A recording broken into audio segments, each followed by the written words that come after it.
नमस्कार मंडळी, हे तुम्हाला इकडे दिसतंय शेवळं आलेलं आहे.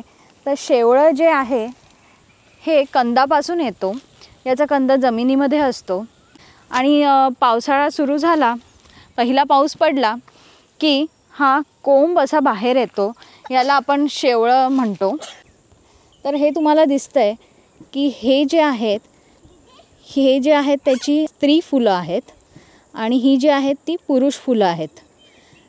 तर ह्याचा खूप उग्र वास असतो आणि त्याच्यामुळे कीटक माशा असं आकर्षित होतात आणि ह्याचं परागीभवन होतं. तर आपण ही आज शेवळं शोधायला जाणार आहोत.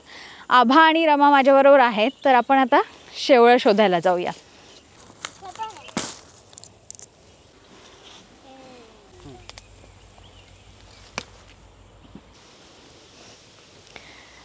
तर आत्तापर्यंत आपल्याला एवढी शेवळं मिळालेली आहेत. ह्याची आपण भाजी बनवणार आहोत.